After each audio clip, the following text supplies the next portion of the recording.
Alright guys, Redneck Reliability here. So I know that I haven't fully given y'all a walk around of the Chrysler. You know I keep posting videos and stuff of it. But I'll give you kind of a walk around before I turn on the headlights, because them suckers will blind you. So, she is a little dirty. The headlights are bright, so it does attract a lot more bugs than what you would think. You know, of course I got stock rims, because I'm not a huge fan of aftermarket as far as rim wise, so that's just me.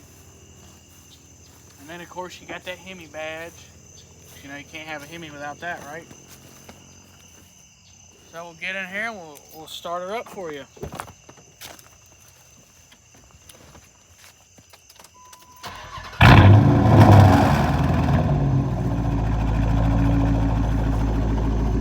Alright, so the first thing I'm going to show you, you do got these little puddle lights down here, which I haven't been able to get mine switched to LED yet, but that is future plans. So, one of the things that personally I like about the car, I love the color of the lights there, the green. I'm a fan of that. And then, you know, you got your little clock over here, which I'm not sure if that's right or not. So, first thing we're going to start with is, if you get you a Chrysler, this is the menu you're going to have. You've got your which way you're going, you got the temperature, and if you push this, you got your fuel mileage, what trips you've made, the time, which units you want it displayed in, miles per gallon, which mine's, oh, and the washer fluid, of course, you can't forget about that.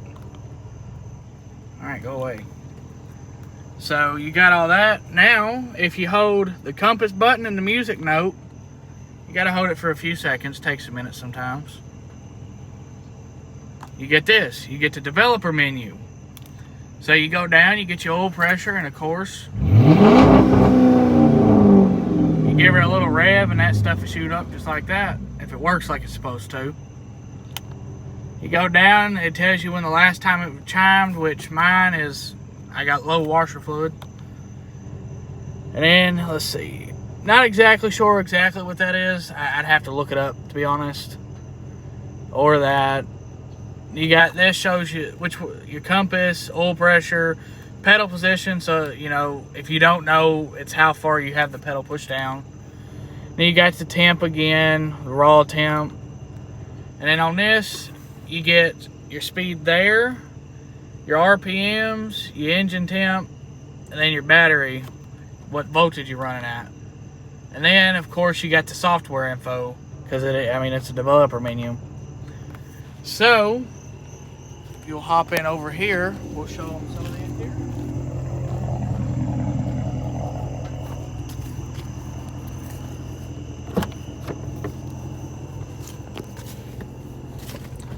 Alright, so if you look at the shifter, this is more like what you're going to find in a Dodge Charger. The radio, it was in there when I got it. Which, if you look back here, the Chrysler 300's do come with automatic wipers, which is a cool feature to have. And then, of course, your glove box is nothing special about it, so we're not going to go into a lot on that. So you got your room there, and then down here, you got that space. Store whatever you want in there, I guess. Then you got your cup holders, you got your console, and one of my favorite things is the sunroof. So who doesn't like to be driving down the road, driving 70 miles an hour with the air hitting the head? And then another one of my favorites, and yes, I know it's not a taco holder, but my taco holder. And then back here in the back, we'll go to the back seat.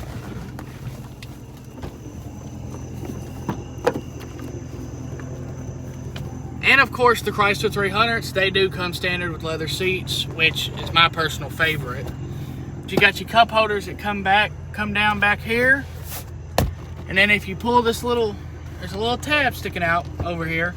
If you pull that, your seats fold down. You know, you get your trunk, you got subs.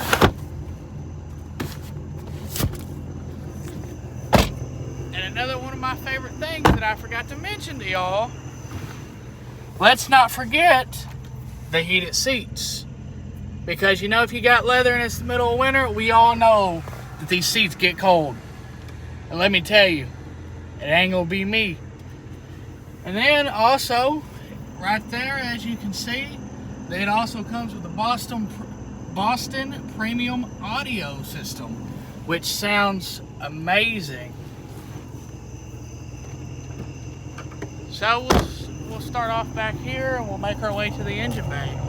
Which of course, I'm an LED freak, so I had to give me some LEDs.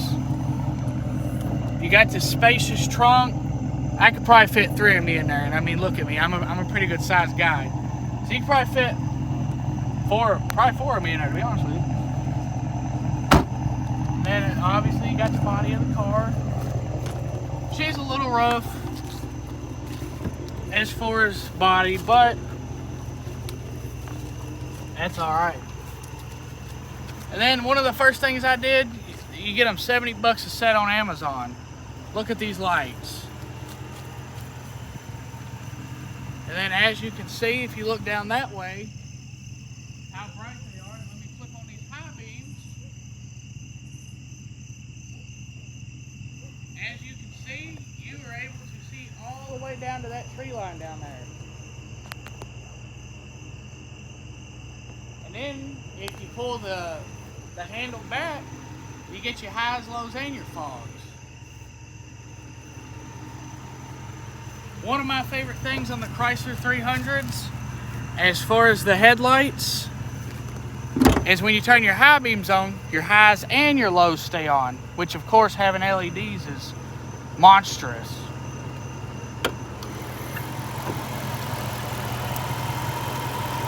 Then of course you got your, for those of you who don't know, most of the Dodge Charger motors, probably the older ones, I'd say if it's a V8, it's going to be a 5.7 liter V8 Hemi, which is it's a very good motor in my opinion. So on these cars, the battery is in the trunk, which I'll show y'all that in a minute. So this is where you're going to jump yourself off at. That's going to be your positive. That's going to be your negative. You got your washer fluid there. You got your alternator, which mine does look brand new because I fried it when I had 215s in here. Then you got your intake and all that. Power steering. You got your coolant reservoir. You got your AC charge ups down here. And then your heater core hoses and all that stuff back there.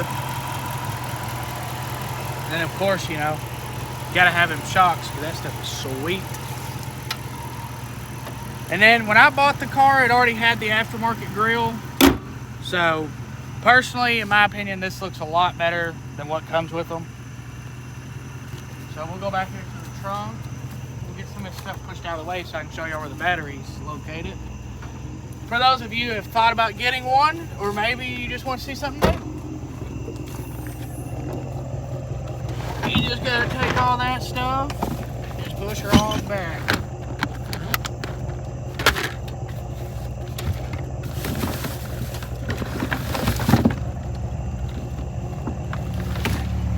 And then in the bottom of your trunk, that's where you're gonna find your spare tire.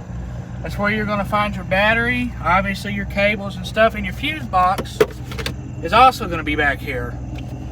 So, you know, it's a little bit different than most cars. It took me forever to figure out where my battery was when I first got this thing. So, I don't have a whole lot of bad things about it. One of the negative things that I do have, and it is a Chrysler thing, unfortunately, on the 300s, is the door handles coming apart. I mean, as you can see, you know, that thing's practically not even there. But other than that, and you know, I do have some trim and stuff kind of peeling, but it's a 2006. I mean, you know, what do you expect? So, if anybody has any questions, you're thinking about getting a Chrysler, you want to know the exact pros and cons of it, just comment on this video. Or if you're thinking about changing out your headlights, bulbs, or anything, just give me a holler. I plan on upgrading a few more things. Tint, I plan on getting some of that, and maybe eventually taking it and painting the whole car black. So, if you have any questions, just go ahead and send it on through and I will reply to you.